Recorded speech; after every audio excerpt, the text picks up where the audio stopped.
É um jogo tranquilo de comentar, né? Porque nós tivemos um tempo só. O primeiro tempo, os dois times muito precavidos, né? Com muita marcação.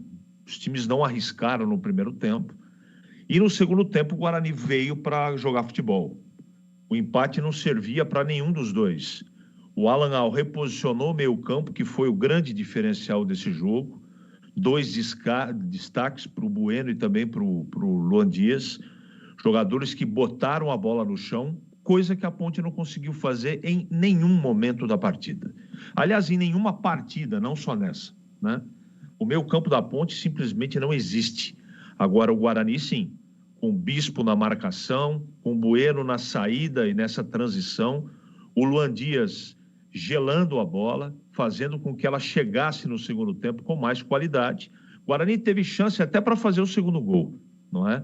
A Ponte, depois que tomou o gol, emocionalmente, ela já não estava bem, ela acabou de perder o mínimo de tranquilidade que ela tinha e ela não conseguiu realizar uma troca de 3 passes corretamente, não é? O Nelsinho deveria ter mexido no intervalo do jogo, ele não mexeu.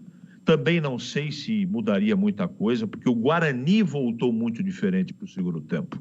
O Guarani veio para ganhar o jogo. Deixou tudo de lado e tratou a partida como tinha que tratar. Ela precisava, a equipe do Guarani, de mais 3 pontos para continuar viva no campeonato. A situação é muito difícil ainda. Então não dá para discutir o placar, não é? Os próprios números, eles não mentem. O Bolis trouxe aí. O Vladimir não trabalhou no jogo. E olhem, gente, prestem atenção, o jogo foi no Majestoso.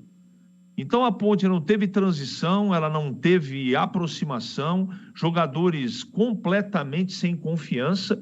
Parecia que a Ponte estava em último lugar do campeonato e o Guarani numa situação fora da zona do rebaixamento. Segundo tempo, o time cabeça gelada, colocando no chão, saindo. Destaque também, eu achei que o segundo tempo também o Heitor subiu de produção, tanto na recomposição como nessa tentativa de puxada de contra-ataque. A zaga do Guarani não errou em absoluta, só no primeiro tempo teve um probleminha ali com o Salustiano, mas depois ele se recuperou. Bispo, grande partida, e esse é o diferencial do jogo, na minha opinião. O segundo tempo, o meio-campo de Bispo, Bueno e Luan Dias, que realmente os três fizeram a diferença, enquanto do outro lado a Ponte simplesmente não jogou futebol. Por isso, venceu o Guarani com absoluta correção. Edu. Vamos fazer o seguinte...